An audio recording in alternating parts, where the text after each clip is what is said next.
Good evening, everyone. Welcome to Women in Medicine 2021. Thank you for being with us tonight. The event's going to start shortly. We will begin soon at about 5 past.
All right. Good evening, everyone, again. Welcome to Women in Medicine 2021. My name is Amy Van Druten, the voice you're hearing, and I am the president of the Surgical Society for this year, and I will be quickly introducing this year's webinar. Firstly, I would like to thank each one of you for tuning into this event. It means a lot to our societies to have loyal members and viewers who continue to support us online and in person through the last year and a bit.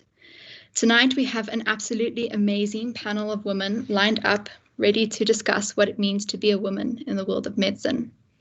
This event has been hosted for a number of years and is an intersocietal event between the WITS Students Surgical, Physician and Pathology Societies and WITS Friends of MSF.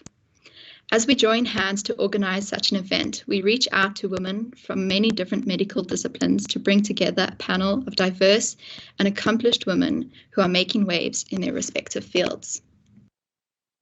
Before I give away any more about these amazing speakers, I would like to take a moment to introduce SurgSoc's Head of Outreach. This month is obviously Women's Month, and while we have gathered virtually tonight to celebrate the strengths of women, we would like to take this opportunity to highlight the hardships that many women face in our country. SurgSoc has committed to bringing small bits of relief to women in these communities, however we can. Over the last 2 years, we have run very successful campaigns with tremendous help from our students for the Mes Women's Shelter in Hillbrow. Anri will now tell you a little bit more about what we have planned for this month. Good evening, ladies and gentlemen. I'm Anri Smith, the Head of Outreach of the WITS Students Surgical Society. I would briefly like to tell you about our Women's Month campaign running throughout the month of August.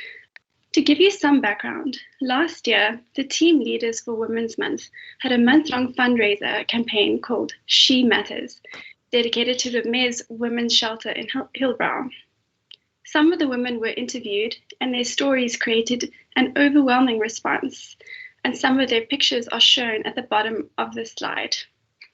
And the team raised an incredible 10,000 Rand through social media using the BackaBuddy website. And this year, we intend on holding another month-long She Matters campaign for Women's Month, during which we hope to not only achieve the same goal as last year or surpass it, but we are also running on-campus drives for donations of previously loved or new clothes and shoes, as these are some of the greatest needs that the women have. There are 2 boxes for donations of clothes and shoes, respectively, inside the WITS Health Sciences Library, and students and staff, as well as their friends and families, are encouraged to drop off items that they no longer use to give to the less fortunate. We also welcome monetary donations, which can be made via the BackaBuddy link, which can be found in our Instagram bio as from tomorrow. To give you some context, the cost of one night's stay in the shelter is 20 Rand. So 20 Rand donated will be paying for one women's night stay and three meals. All donations are directly linked via the BackaBuddy page to the bank account of the MES organization. So we encourage you to get your friends, family, colleagues involved so that we can exceed last year's goal of raising 10,000 Rand and hopefully raise 15,000 Rand. So to end off, these are some pictures that were taken last week when my colleague Nompumelelo and I visited MES and chatted to some of the women. They told us their stories in various formats, including drawings. And when asked to summarize her story in one sentence, one woman wrote, "In the beginning, I was rusty, but I'm shining now," which speaks to her journey from being in prostitution to a nursing student with a dream of becoming a midwife. So we hope to share some of these stories on our social media platforms to engage the students in our faculty and to shed light on the women whose lives they will be enriching through these simple acts of kindness. Thank you very much. Back to you, Amy. All right, so we hope that you can all get involved a little bit in our outreach for this month.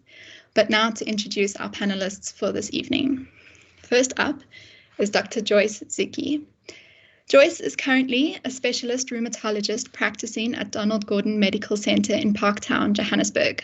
She completed her MB-CHB at the University of Zimbabwe in 2004, an M.Med in Internal Medicine in 2016 at the University of Wits, and her fellowship in rheumatology in 2018. She is an honorary lecturer at the University of Wits, where she is also pursuing her PhD.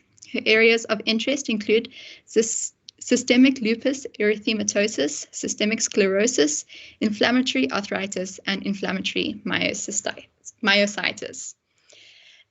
Anna Cilliers. Anna did her postgraduate in critical care nursing at the University of the Free State, and she has had 12 years of experience in cardiothoracic, ICU, and trauma units, and started working with international health NGOs in 2003 in Iraq and Liberia.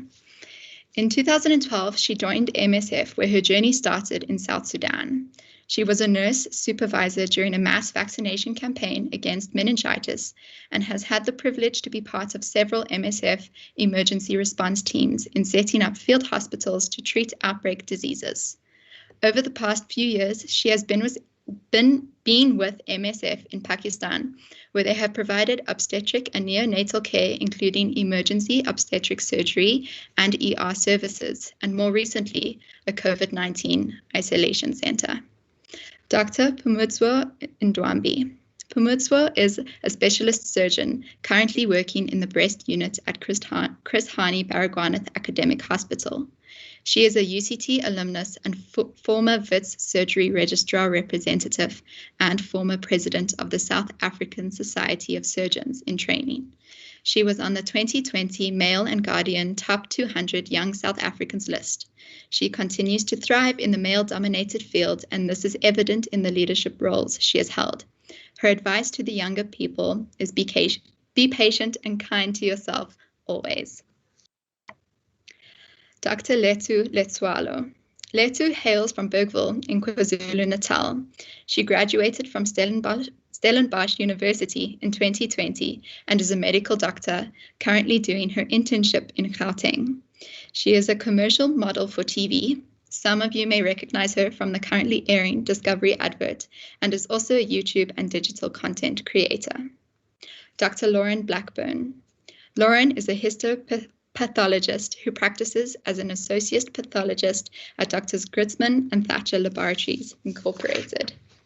She qualified at Wits University with an MBBCH in 2002, then later with an FC Pathology in Anatomy in 2012.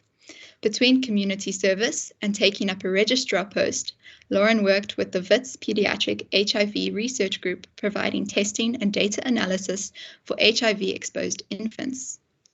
Lauren has special interests in breast, pediatric, and perinatal pathology. She has the support of her loving family, her husband, and 2 children. And finally, Karabo Ramatoka. When I asked Karabo if there was anything in particular she wanted me to say for her, she described herself as just an average girl struggling through med school. However, she is anything but this. Parabo is currently a fifth-year medical student who was the 2020 president of the Student Surgical Society. She's a strong leader with a never-ending positive vibe. Tonight, she will be leading the panel of speakers through this discussion as our mediator on what it means to be a woman in medicine. That is it from my side. Thank you. Thank you so much, Amy. And welcome to everyone watching, and a very, very special welcome to our esteemed panelists. So now just be the one asking a few questions, and I think we can just begin with asking just some very basic questions to start us off before we get into the nitty-gritty. So I pose this question to all our panelists, and this is just about what was your experience in med school and in the health sciences faculty like as a woman, and especially keeping in mind that the ratio of men to women in the lecture hall has changed to be more female dominant. So I just wanted to know if that has actually affected your experience in medical school or the health sciences faculty at all.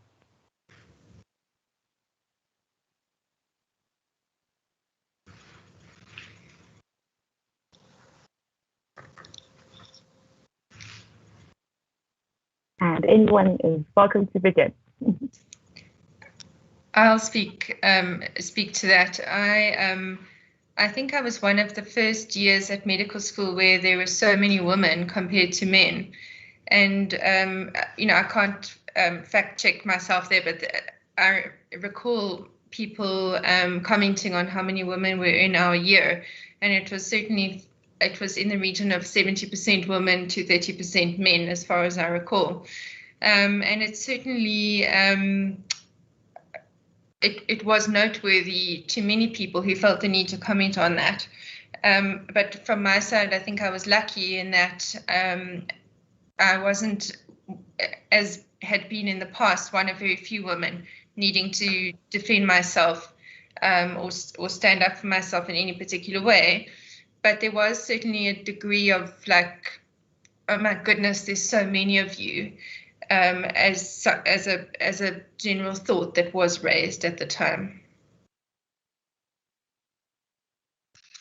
From my side, I think I can agree with Lauren. I think I was also one of the first cohort of students where there was a sort of a 30-70, maybe 40-60 ratio of men to women. And as Lauren is saying, that people did find the need to mention it. And it became evident because if you saw our lecturers or you saw the doctors in the wards, it was mainly that the were more males than females. What was also very interesting is that because of that, and because we grew up in a way around our seniors being more males than females, at least in my exposure, even when a consultant's name was written, for example, somebody giving you a touch, automatically in your own brain, you assumed it was going to be a male. And then maybe every so often, you would arrive at the lecture or at the touch and it was a female. So first year was a lot of that. And those surprises where females were actually the lecturers or actually the people giving you tutorials helped with the unlearning of the fact that actually not only are your classmates mainly female, but there are actually a lot of women who are in the space already who you can look up to. Okay. For me, when I went to undergrad, we were still more males than females. And our class had 100 males and 20 females. So yeah, we're still a bit old school, but even the 20 was considered, we had increased the number of females. And I trained in Zimbabwe, and there was a point system to getting into medical school. So that year, they had affirmative action so that they could have more females. So females were allowed to get in with less points than males to allow us to have more, but we were only still 20 to 100 males. And so the greater part of my undergraduate, we had more males than females.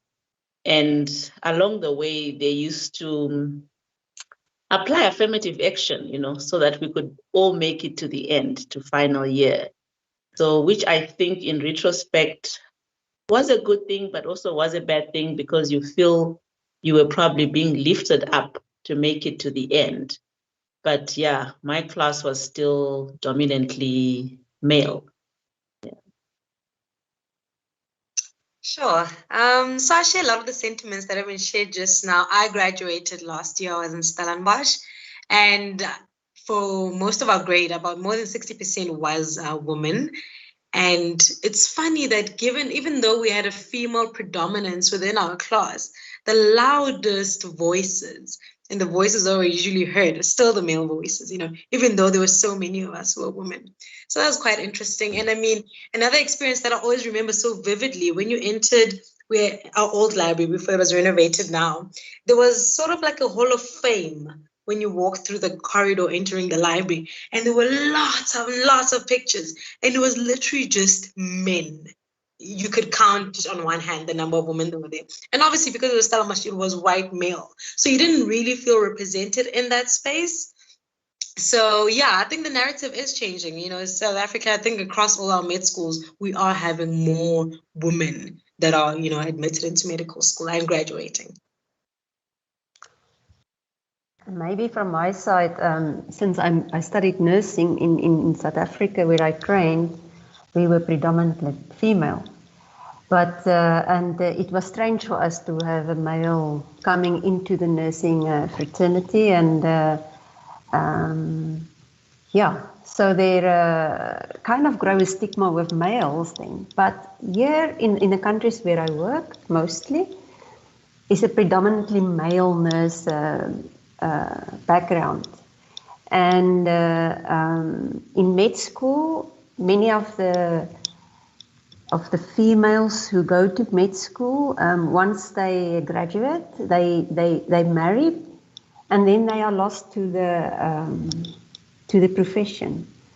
So it is quite a different dynamic.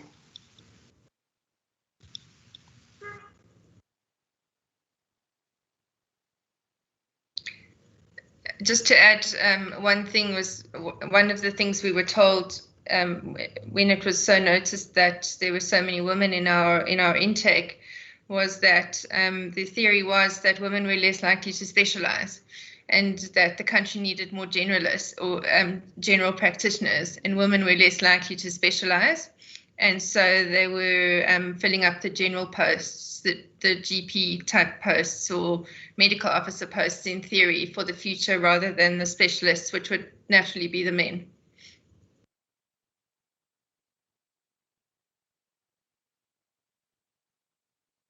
Wow, this is all very interesting to hear, and it's quite encouraging to hear that, well, not that a specialist will be men necessarily, everyone should be a specialist, just given a fair chance, but that there's more women coming into the space, and it's quite encouraging to me because personally I've seen a lot of our consultants and our specialists are female, and it's very lovely to see yourself in higher positions, and hopefully one day in our lives we will also see paintings of strong women as well on the boards and on the walls. It would be really lovely to see.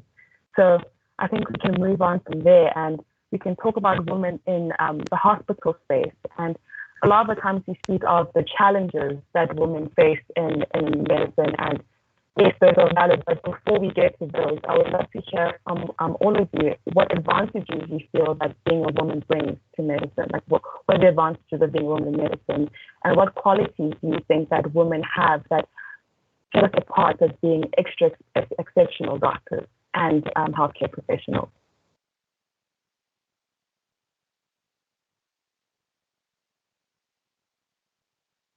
Can I start?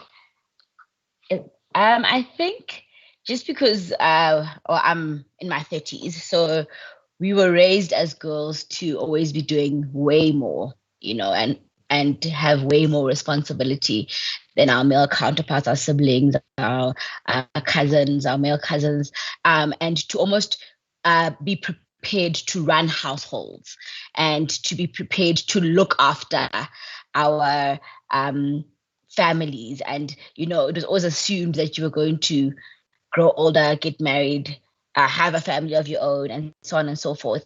And so being raised like that, automatically you, and maybe even just inherently by nature, just can take on all of those responsibilities maybe a bit better. And so I think for me, what women bring to the hospital setting, you can definitely see the difference between walking in and literally doing all the 10 things at once, from talking to the nurses, picking up the patient that's falling on the floor, helping the intern, doing this and that. And I do think we're so used to just managing in a world of chaos that it is the perfect setting for us to be in a hospital setting, because for me, I observe that it comes a lot more naturally than my male counterparts, who have to maybe take a bit of a step back. There's obviously a gross generalization, but I do observe, you can see the difference between a woman coming in and taking charge with action, which I feel is a lot more evident than when our male counterparts come in and take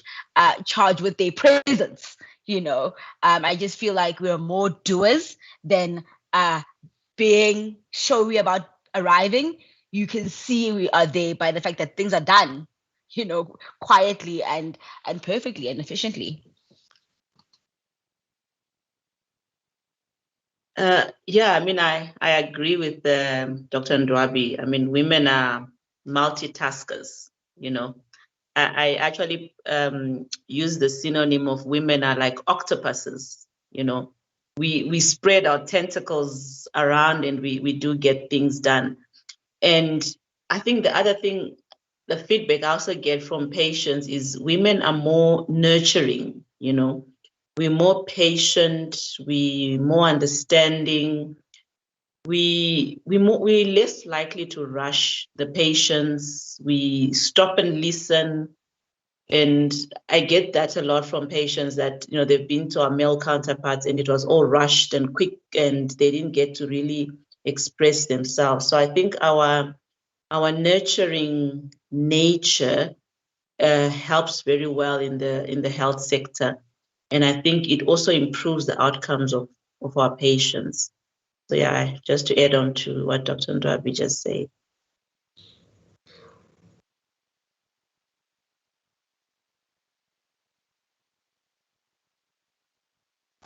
If I may, I want to add a little bit about in some of the settings, and I will refer quite a few times to the settings where we work, because it's marginalized people and with sometimes very difficult access to healthcare services. And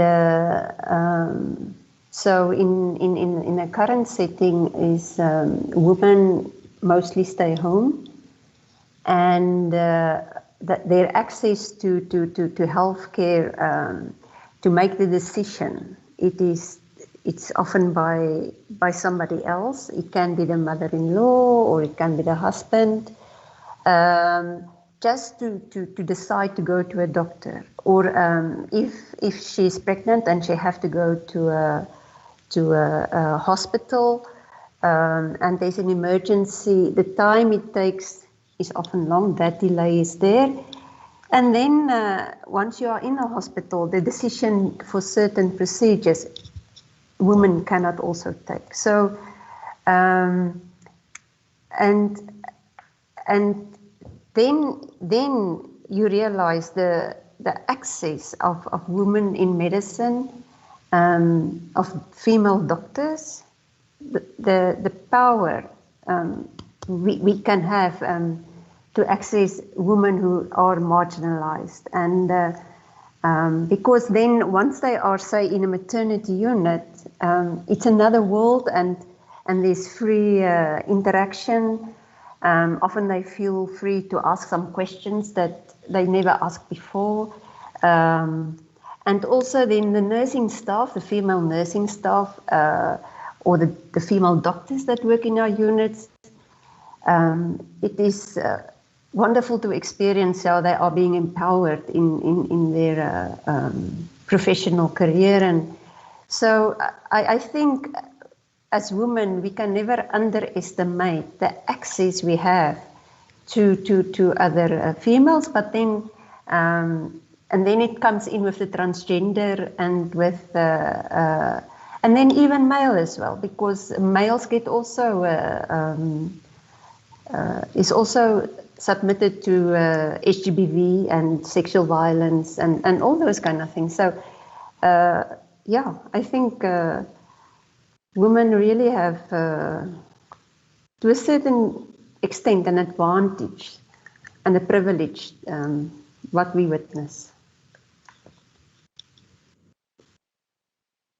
So I remember in med school, one of those clinical skills sessions where they teach how to communicate with the patient, your first consultation and everything. One of the first things they used to tell us was that when a patient comes in for a consultation, they usually don't even finish 2 minutes of just speaking and they're already being interrupted, which I think is quite an advantage that we give to the patient as a lot of, women healthcare providers, where we listen.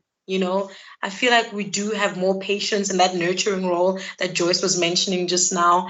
It comes in handy. And I think it was a while ago, I was listening to this panel discussion of women in medicine as well, funny enough. And the one lady was saying there's a study that was done in Harvard that proved over about 1 million patients. So it proved that patients who had female doctors have better outcomes, in terms of mortality and in terms of readmission to hospital. So I think, those are one of the advantages that we do give to our patients, communication in particular.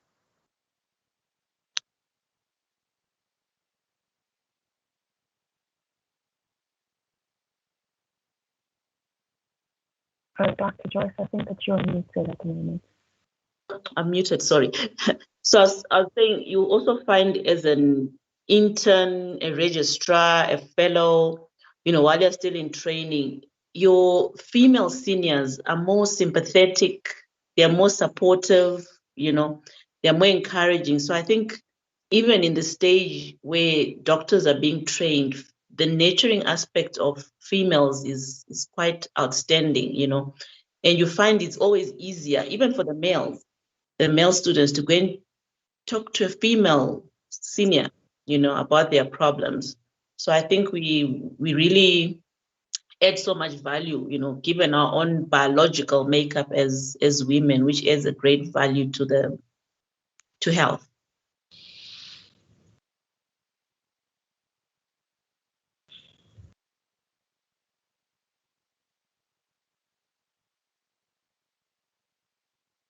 Amazing. Thank you so much, Liz. I think it's very nice to hear the positive traits about being a woman in medicine. And I'd just also like to ask if you have any women in your life or in the healthcare profession that you look up to, that you see as a role model, or you had as a mentor, or someone that motivates you.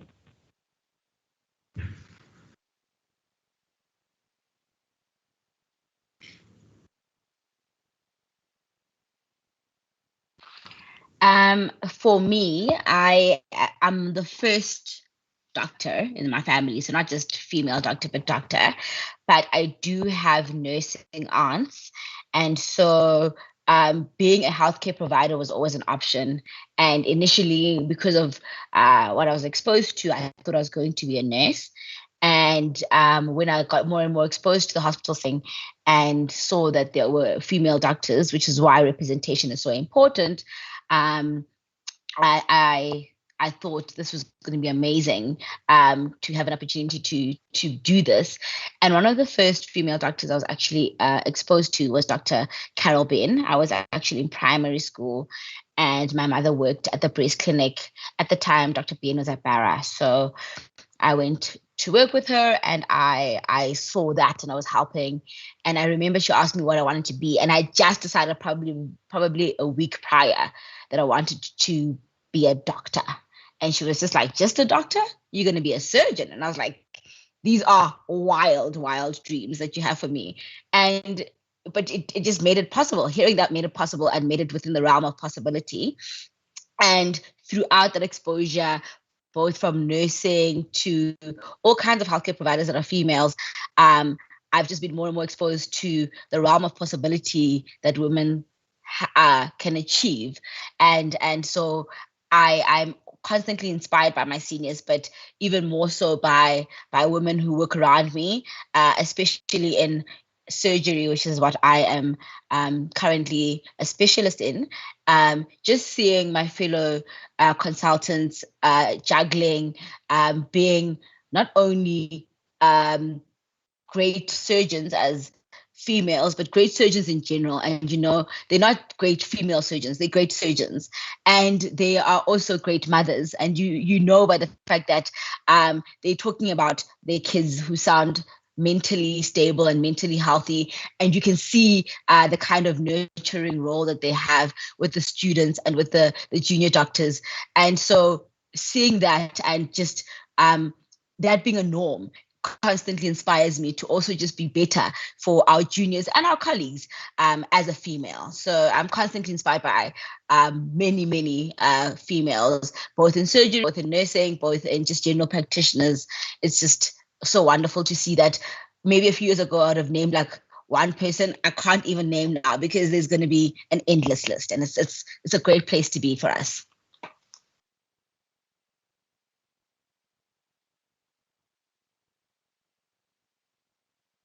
Yeah, I mean, personally, I mean, I've met a lot of females throughout my career path, you know, and at each stage, you know, you find people who refine your path, you know, and it may be women who may not be doing so great, but who show you what not to do, you know, as you interact with them.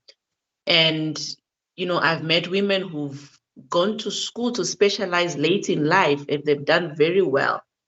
So, I mean, really, there's so many women, you know, that I have met personally through my journey will inspire me. And I think depending on where you are, you tend to find different people, with different skills and specialties that guide you along the way.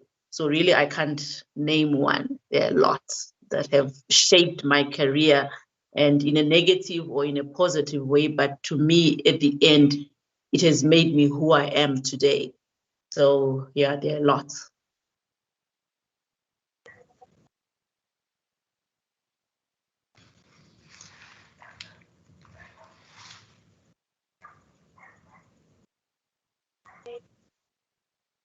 It is very lovely to hear that it's not just one person, it's just multiple people just leading the way and paving the way for more of us to come through. And I have a personal admiration for the sarcoma and breast unit and at Charlotte, because it's run by a trio of Black women, and I've never felt so inspired in my entire life walking into the wards and seeing such amazing, strong women leading and doing their work with such excellency. It was amazing to see. And so now I'd like to bring us back to those challenges that we mentioned before.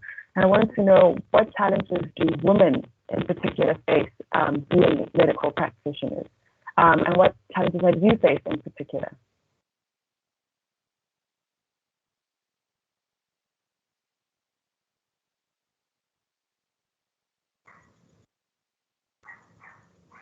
Karabo, I'm not sure if I heard you properly. Was the question, what challenges do we face? Yes, so I'm not sure if you can hear me a little bit better now, but yes, what challenges have you faced as a medical practitioner, or what challenges have you heard other people have faced in the medical sphere as a whole? My biggest challenge is the work-home balance. I feel that I am having to balance being a good doctor with being a good mother. And I think it's something that many women struggle with. And I'm never quite sure where the line sort of moves as you go. It comes down to, in the practice where I work, there are 4 men and 2 women.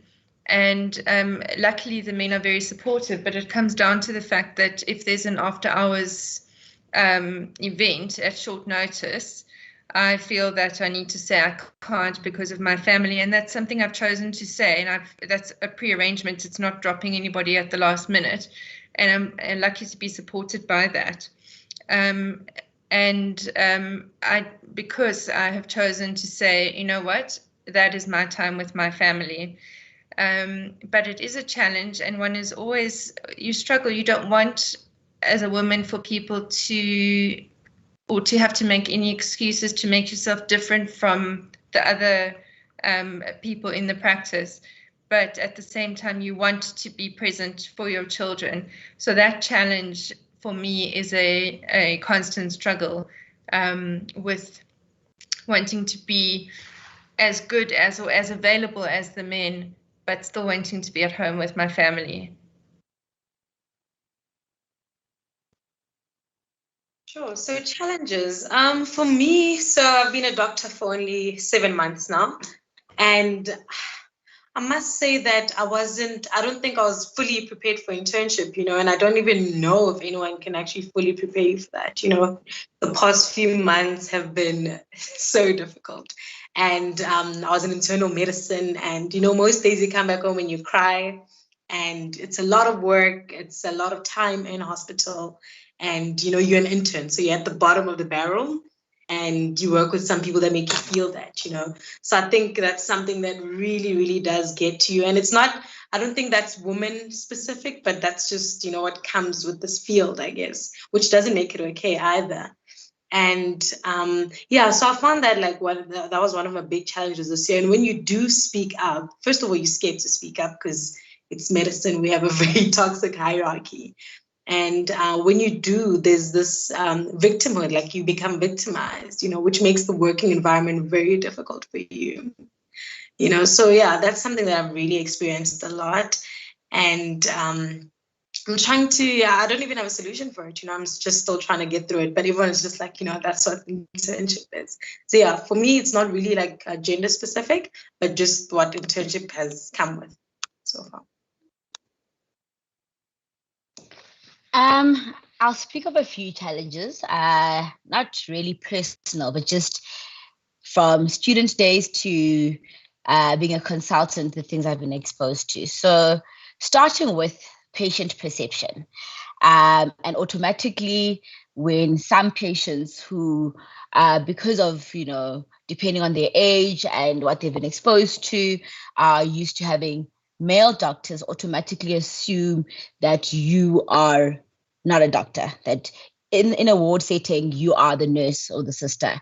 And to the point where even some male students will be thought of to be the doctor over the consultant who's standing there, which is me. So, it is, I obviously I've been in this game long enough to not get offended or let it affect me, but I do see how that can constantly be an uphill battle, because now you then have to readjust to the fact that already this person has decided that I wasn't, enough to be their primary healthcare provider. So there is that. And sometimes it goes even, like I said earlier on, when we were students, automatically we thought that the person giving the TAT as Dr. So-and-so was a male before you met them. And so it is unlearning, but it happens with the patients, it happens with the general staff, from the nurses to the porters to whoever's visiting. So that's the first challenge, is trying to overcome, being in the space, owning the space, and knowing that you are allowed to be there. Other challenges are amongst colleagues. Again, there's, especially in surgery, the perception that male surgeons are better at surgery. And that's just because they've been in the game longer. But, more and more we are taking up space and proving that actually my delicate, beautiful hands do a better job at surgery sometimes, and sometimes your hands do a better job. It is not about our genders, but more about our skill set and natural ability and learning things and who showed you what. But the fact that you have to constantly prove that, is a challenge, because the minute a male registrar walks in with a female registrar, it is assumed that the male registrar will be better. And, the fact that there are more women in surgery is so encouraging because we change that perception. And I work in a breast unit where predominantly my patients are female, and we do female surgery, which is delicate. And I find that because I know that challenge already myself, having been a female registrar in our circuit, I know to nurture that female registrar a little bit more, because I know she's climbed 10 steps to get to the one step the male registrar had to climb just to be thought of as having a same or similar capability. Another thing is automatically being seen as an object of attraction as a female healthcare practitioner, something that the males don't subject to. I like to get my hair done. I always have nice colored nails, but constantly it's been commented on how nice my hair is and what a nice color lipstick is that I have, and oh, your nails look lovely, which is meant to be. It's meant to be a compliment. I get that it would be a normal thing on any other day. But the fact that my male counterpart isn't being complimented on his new haircut or whatever, new thing, or how he looks, constantly makes me feel like I'm being seen as an object of attraction. So now I also have to climb over that hill of, are we going to get to work after all of that? And so the last thing I'll touch on is also just oh my gosh, when is she going to get pregnant? Is she going to get pregnant? Is it going to interrupt service? And now my body and my reproductive state and my maternity leave is an object of your obsession as to, oh my gosh, is anyone planning on getting pregnant so we can do the roster for next month? Those kind of comments that in my training were so normal that we had to start a gender equity committee to say, you cannot say these things. You cannot police my reproductive organs. But, throughout these years, I've seen, and it is getting better because more women are in the space and we are telling the males and each other, because sometimes women are also culprits, that this is not okay, and let us unlearn these behaviors and let us minimize the challenges that we sometimes inflict upon ourselves.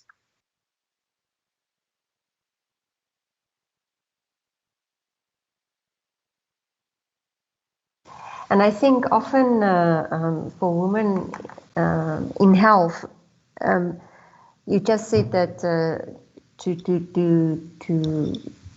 have children is or to balance between children and becoming pregnant and those kind of things, to make the decision. But then in the health place, in even here where we work, in the hospitals that we run, we always have to think about women who have small children, who wants to work, but who wants to bring their children to work to get breastfed. So, and to provide that service, and it can be quite a discussion sometimes, just to get a space for women to breastfeed. So, yeah.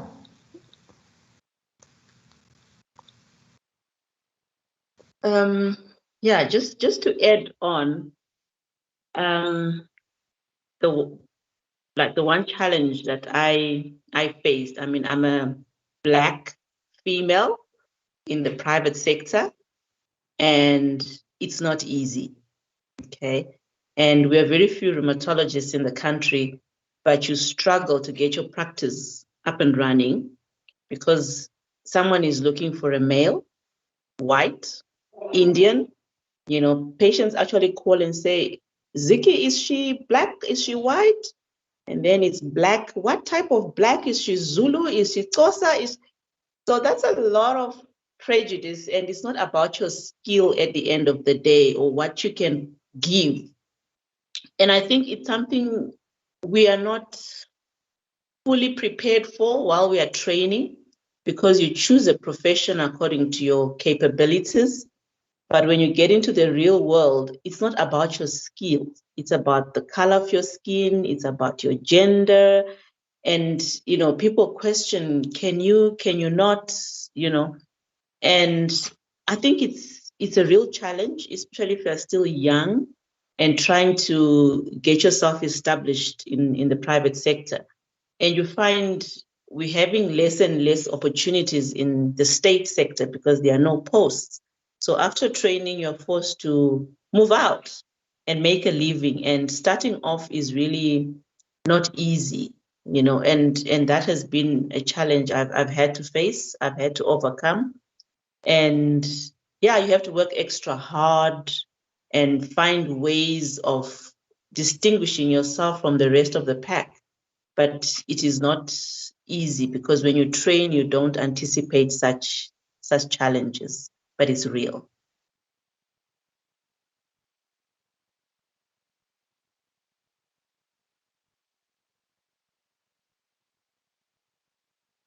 Thank you so much, ladies. I think these are very hard challenges that are being faced here. And as much as it is a reality, I think it's a very positive thing that we are discussing them now, so that we do know as women coming into the field what to expect, so that we have we're a little bit more prepared for the good fight later on. And speaking of that, there are a spectrum of women that do exist in our world. And so I'd like to know from you, because as women, we've all experienced some degree of discrimination, which can extend to women who are part of the LGBTQIA+ community. So I wanted to know from all of you if you have any suggestions for one so that we can help assist in supporting our colleagues who are members of this community, and if you have any ways that we can try help.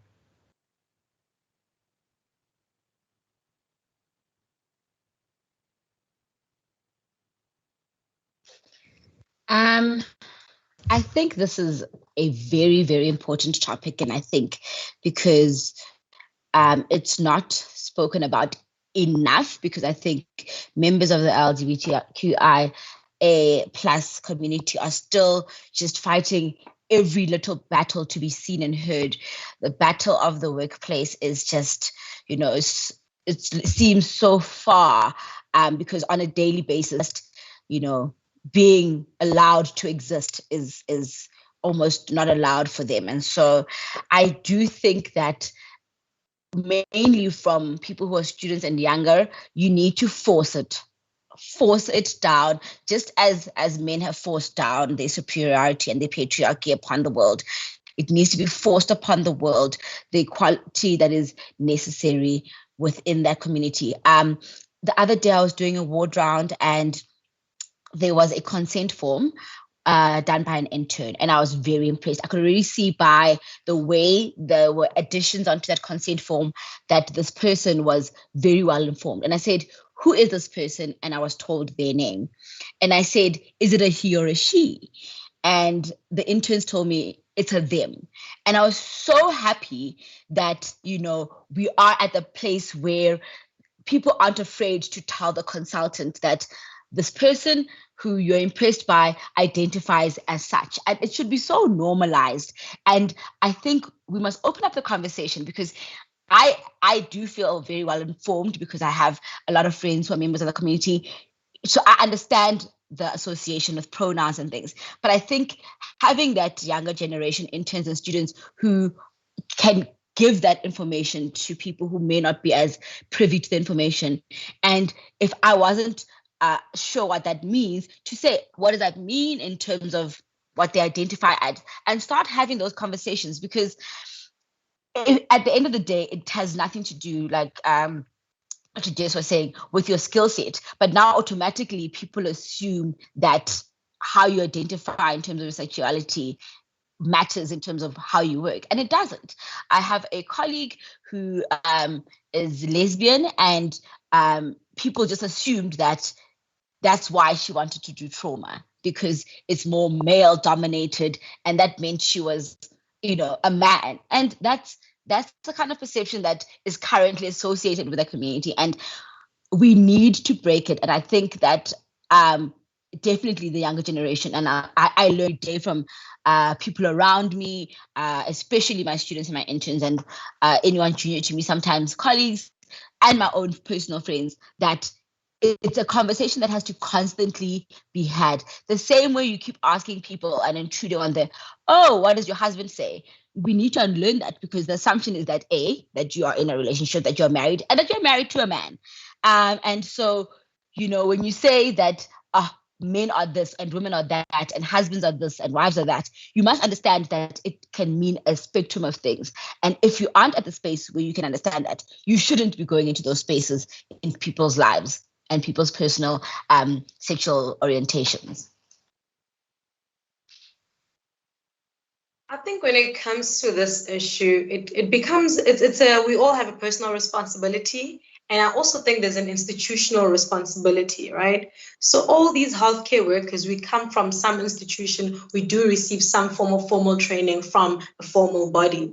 So that's why I think like the universities play a very crucially important role in educating us, you know. So I think the curriculum, the things that we get involved in varsity, I know like, you know, since 2015 and so on, a lot of conversations have been happening across campuses in South Africa, right? And that has sparked a level of awareness across the country.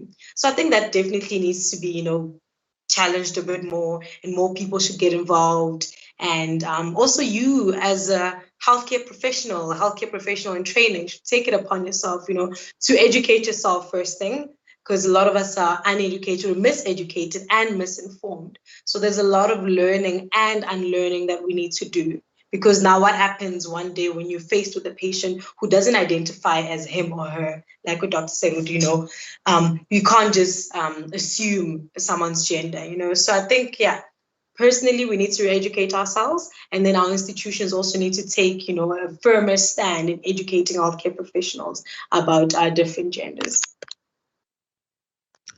I'd like to say that I completely agree with what the two prior speakers have said, but what I think is also important is to concentrate on our similarities and not our differences.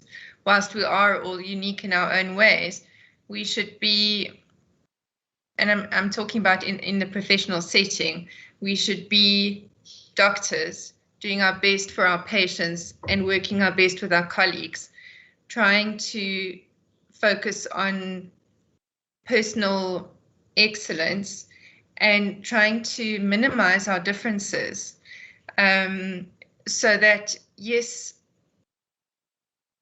I'm a straight woman, yes, you aren't, it actually, maybe I have the luxury of saying it doesn't matter. It shouldn't matter in your day-to-day practice when trying to work towards achieving personal excellence on a daily basis.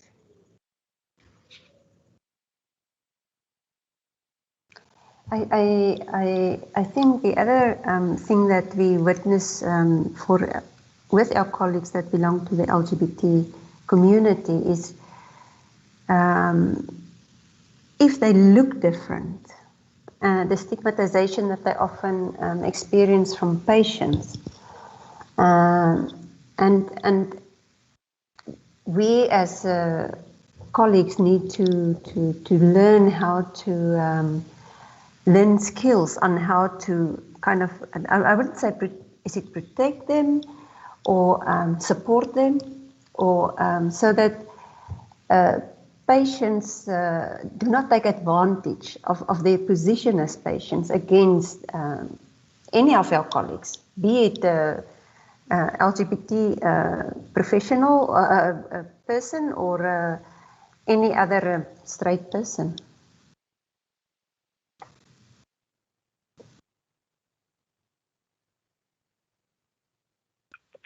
Thank you so much, ladies, and I wholly agree with what has been said. And I'm very grateful that we have begun to start the conversation, which is a very important conversation, like it has been said. And so now I'd like us to also speak about something that we like to call women in the waiting room. And so this is just more centered around our patients, our female patients in particular. And I think we cannot speak about our patients and being female in general without speaking about something that's deeply plaguing our country, and that is gender-based violence. So I'd like to ask all our panelists, how do you protect yourselves as well as your female and, as we said before, our male patients as well from the dangers of GBV?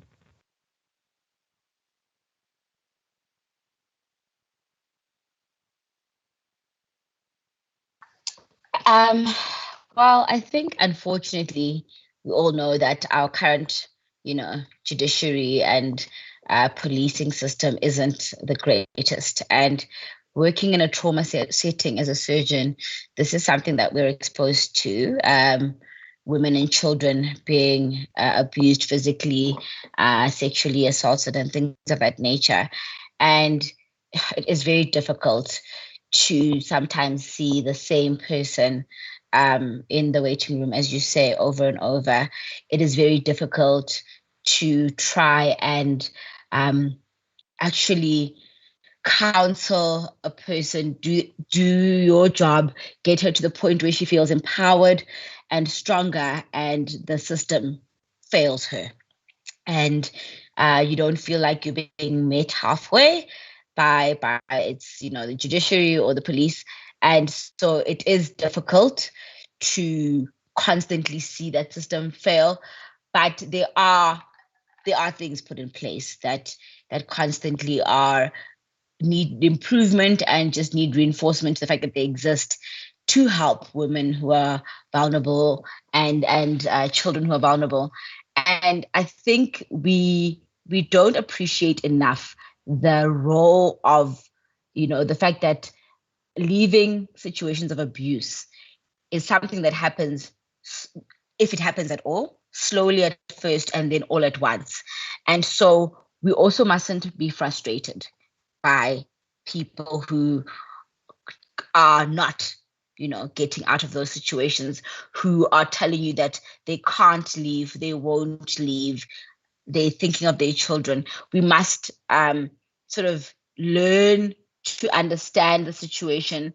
And once we learn to empathize with the situation, you're more likely to get a patient to, in your vision of, or in your world, cooperate. But we must understand that, leaving those situations, or your privilege as a healthcare provider within a maybe non-abusive relationship, isn't the same as somebody who is marginalized or disempowered, or maybe doesn't know what the option is. At the end of the day, we all get off our shift, we go home to perhaps a loving home, and you leave that patient either in the ward or you've discharged them, and you're not going to be the person that has to deal with where their next meal comes from, or if their child is going to be looked after, or if their family will take them back. And so understanding context, social context, helps us, I think, better help our patients to start hopefully getting out of those situations. And then we just need to figure out ourselves how we can recruit, sectors to come to the party with regards to not failing our women and our children. Once they've decided that they are, they need the protection, they are leaving, that they stay alive, that they stay protected, and that they aren't going to be harmed, and that justice, in whatever way, is served on behalf.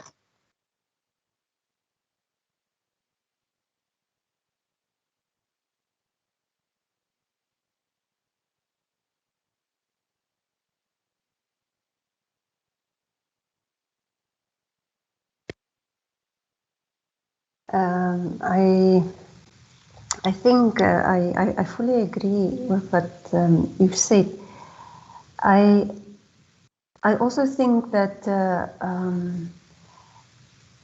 our role is also to help sensitize society, because some of the societies around the world, in some of them, it is normalized that women feel that to be in a marriage and to be in a relationship where she experiences abuse, that is normal because she's not obedient, or and that is the kind of words that is being used. So and this coming with our responsibility as female practitioners and female healthcare workers to sensitize and to tell women, to make them aware, not to tell, but to make them aware of what is abuse, because often a woman do not know what abuse, the definition around it, and they carry a lot of it and just think it's normal.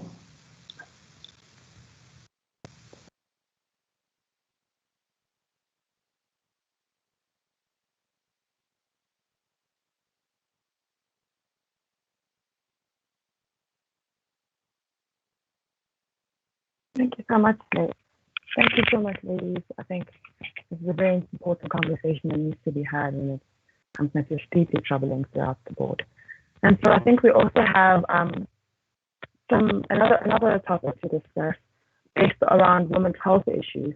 And so we wanted to know, are there any women's issues that you feel are under or misrepresented in the ward or medical journals or in pop culture, as there are a few things that seem to be spoken about a lot, but are there other topics that need to have a light shone upon them?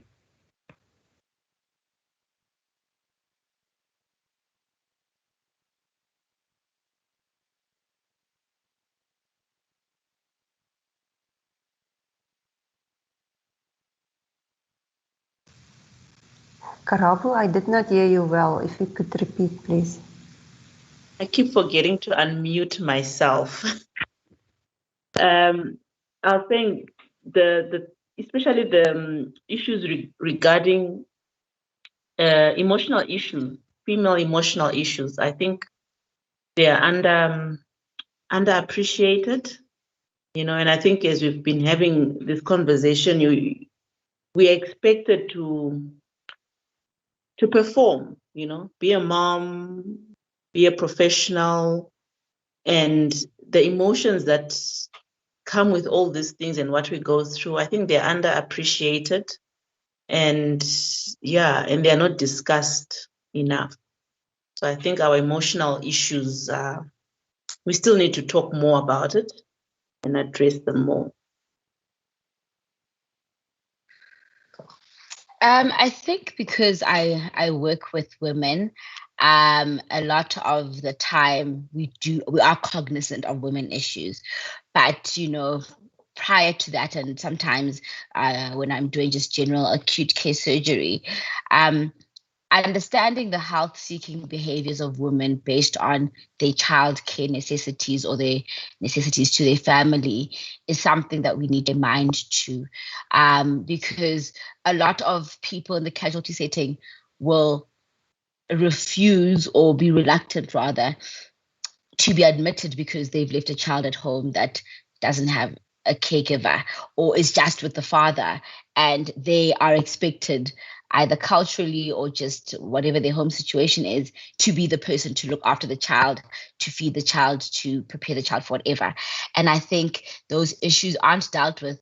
The responsibility that women have outside of just being your patient, coming to your OPD appointments and just being, a non-defaulter. The fact that they have a responsibility as mothers and as primary caregivers to maybe not even just their own children. And I think once we interrogate those things, we can understand and work with our patient to make a situation more accessible and more feasible for them. It is often, the obvious thing in a pediatric setting to make space for the mothers to stay over, but we never ever think of, mother and child situations where the mother cannot find a childminder, and there's been a situation or two where we've had a parent admitted with their child who wasn't sick because there was no one to look after the child, and we all ended up taking turns with the nurses to look after the child in the ward. But I think those kind of situations we must start looking into them.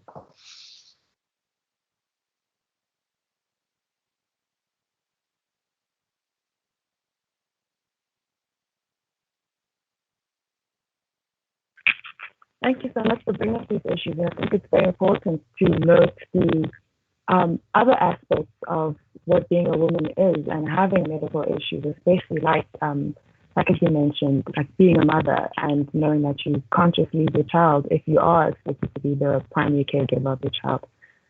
And so with that, I think I'd like to go back to one of the other topics that have been just briefly touched on during the conversations that we've been having, of a bit of the workspace bullying that is experienced by people of or say interns and the medical students in particular. I wanted to know what needs to happen for this toxic culture to be a thing of the past, and what can be done for us to kind of remove that.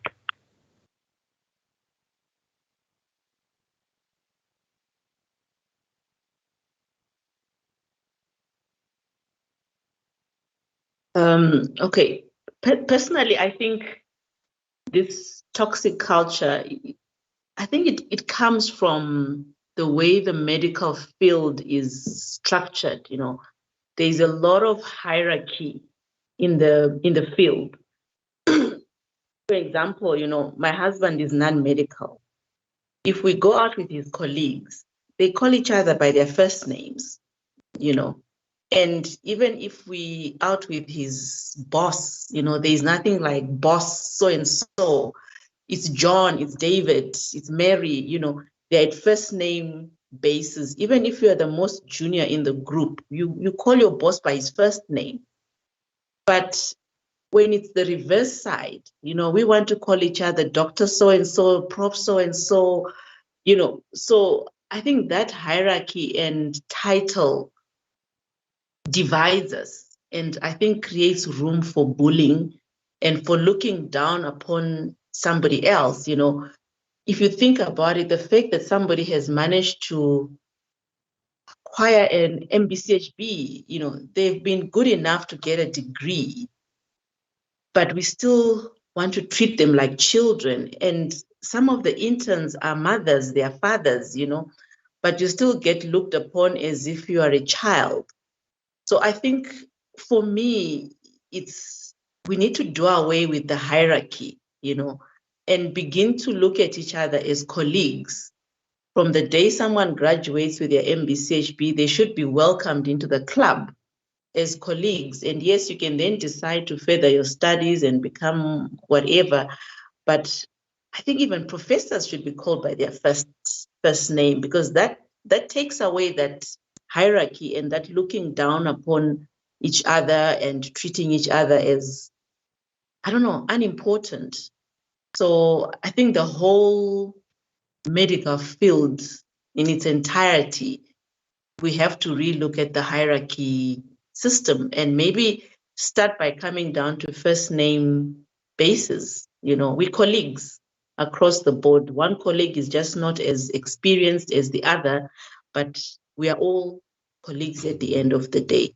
So you'll find that, as you progress further, people begin to call each other on first name basis, but it's like you have to earn the right to call your professor by his first name, and for me, I think it's something we need to try and do away with, and I'm slowly learning that when I introduce myself, I am Joyce, and not Dr. Ziki or Dr. Ziki, the rheumatologist. No, I am Joyce, and I think that already takes away the barrier and allows people, or even your juniors, to interact with you at a similar level.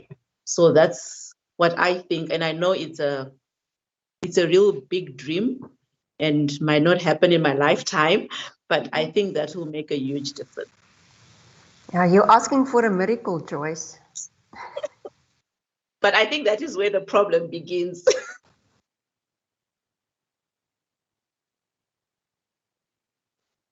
I think the issue when it comes to workplace bullying is definitely, deeply set in the hierarchy, like Joyce just mentioned now. And even me now being in this conversation, I'm a little bit uncomfortable, I'm in the presence of seniors, like it's my seniors, it's the specialists. And that's because this is something that has been ingrained in us from medical school. It doesn't start now that you're an intern, now that I'm a registrar, consultant, super specialist, etc. It's something that we experience in med school. It's something that people go on and feel in internship. And then, unfortunately, I think a lot of people do experience this, but you expect that if people have been through this and everyone has been a medical student and you've been an intern, when you get to that position of power, you'll want to be different, or you'll want to change something or do things differently. So you do get people who do that, but it's just not enough. I'm doing my internship now and I have a lot of junior doctor friends. So the unfortunate thing, because obviously it's in South Africa and we have a lot of healthcare system problems, but we also have a lot of problems interpersonally with colleagues, and because of the hierarchy. And I found that a lot of my friends and other colleagues also actually want to leave medicine because it's just been so hectic and you can't take the workplace bullying, you know. So I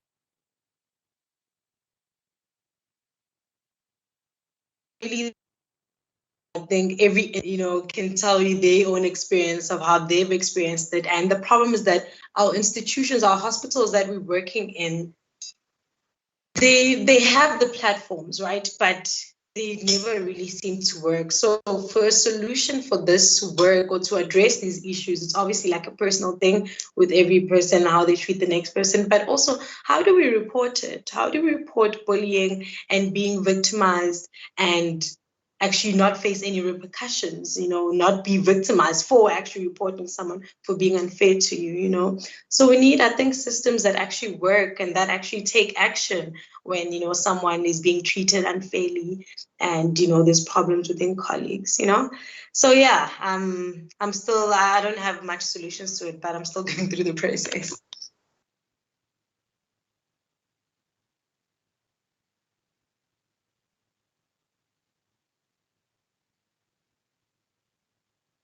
Yes, I completely agree with Letu. I think there is that fear of having repercussions against you for saying something that was done against you, because you're just like, I don't know what's going to happen to me if I do say something. And ideally, don't want that to be the case. You just want the situation to be rectified and for us to be able to move through the medical sphere without any kind of toxic culture on it. But it might take a miracle, but hopefully miracles happen.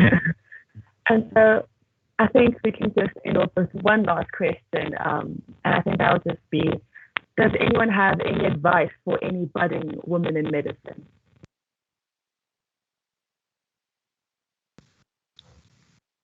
I think Dr. Ndwambi said it.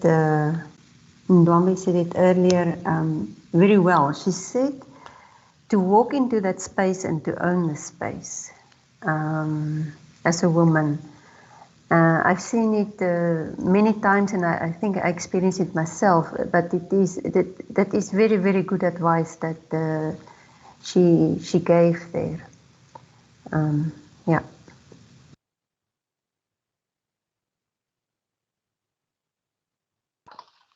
So yes, I think just to reiterate on that point, always remember that you are meant to be there.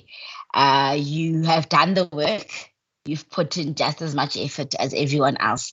You are meant to be there. That space is yours. Own it and excel in it, because there is no one else who was meant to be there other than you, and there's a reason you're there.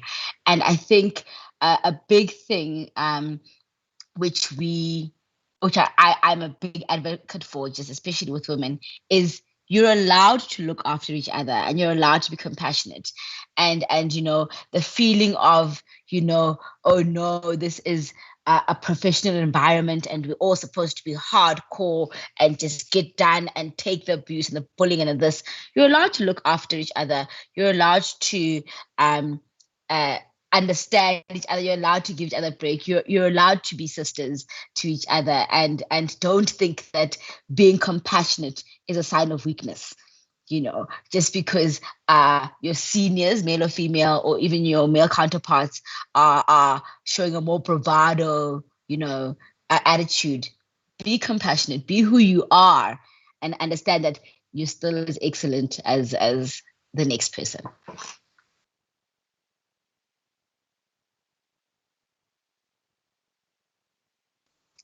You muted, Joyce. No, this is what you talk about women in medicine. My son keeps popping in. So he hasn't had mom the whole day. Yeah, so, I was saying I couldn't have said it any better. And the other thing I've also learned over the years, retrospectively, you're always wiser, is at each step of your career in medicine, I think always look at your personality, who you actually are. Don't follow the crowds, And I think as you move from internship, ComServe, registrarship, whatever surgery, obs and gynae, whatever you choose, I think you should always be honest with yourself and ask yourself, who am I and what do I want at the end of the day? Because I've met a lot of people who choose paths based on bravado, like you've just said, because it sounds cool, it sounds nice, and medicine is a great career because you've got so many options, which at times you're not aware of. I mean, Lauren is in the lab, there's some people who love looking down the microscope, I could never do that. There's some people who just love children. And I think look inside your heart and find that which talks to your personality, which talks to you and not to everybody else. And I think you'll find you'll do very well, because medicine, I believe it should talk to you, the inner you. And it's not the same for one person or the next person. And I found that helps quite a lot, and you're likely to succeed if you look inside yourself at each step before you make a decision.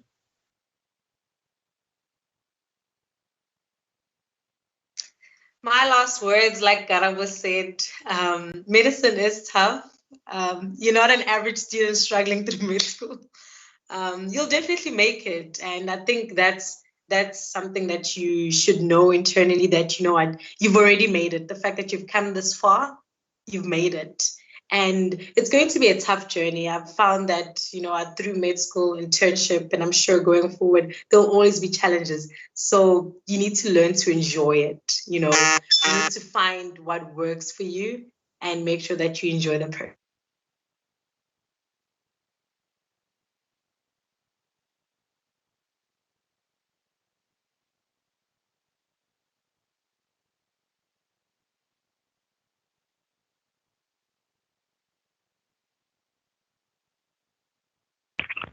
And Lauren, do you have any last words for us as well?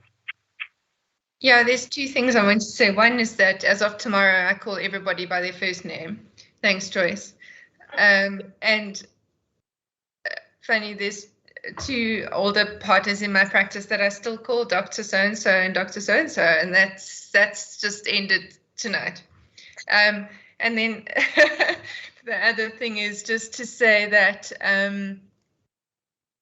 for all the women in medicine, and in fact for everyone in medicine, be it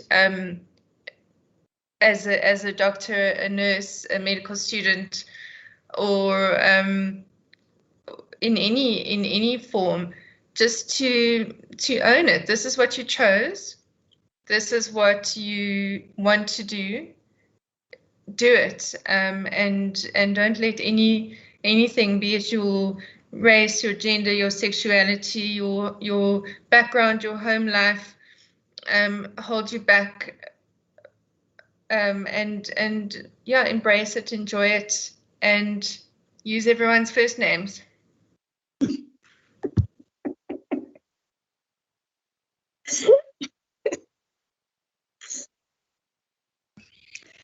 All right.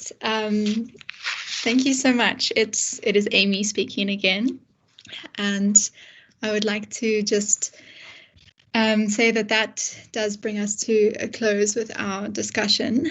And just on behalf of the WITS students, physician, pathology, surgical societies, as well as the WITS Friends of MSF, I would like to extend a really, really big thank you to you, Anna, Joyce, Lauren, Letu, Pumutso, and Karabo, for being with us tonight and just being vulnerable and amazing in this discussion. I would just like to go back to, I think, what Joyce said at the beginning of the discussion about women being octopuses. I just think that's really amazing, and it just speaks to how women can just really do everything, and we can be everything we want to be, that there is no mountain too high for us to climb, and there's no space too big for us to take up. And if I could just quickly ask all of the panelists and speakers to stay on for 2 minutes. We're just going to quickly wrap up, but we would just like to speak to you after we've done that. And let me just share my screen again quickly. I think that should be sharing.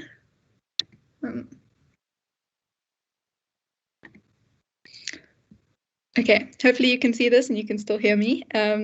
So I would just like to quickly announce our raffle winner. We hosted a raffle online for everyone who RSVP'd. So this person is going to win a self-care hamper, some cookies, custom cookies, a book voucher, a coffee flask, some sanitizer, and some really nice coffee with emphasis on the really. And chosen randomly from the people who RSVP'd is Yolanda Mahachi. So Yolanda, hopefully you are watching tonight. We will reach out to you via our social media and get in touch with you to organize that handover. I'd like to encourage everyone that watched tonight to please connect with all 4 of our societies on social media. If you have anything else, any further questions or discussions, anything else you would like to say to our panelists or to us, please do give us a DM on social media. Obviously, quite a few of you students know our society members personally, so don't be afraid to reach out to us. We'd also like to extend a warm thank you to No Scrubs, who has given each one of our panelists a scrub top for tonight, also as a thank you for just being with us. That is it from my side. So I hope that everyone else tonight has a good evening going further and that you stay warm and stay safe. Thank you so much. Thank you. Thank you.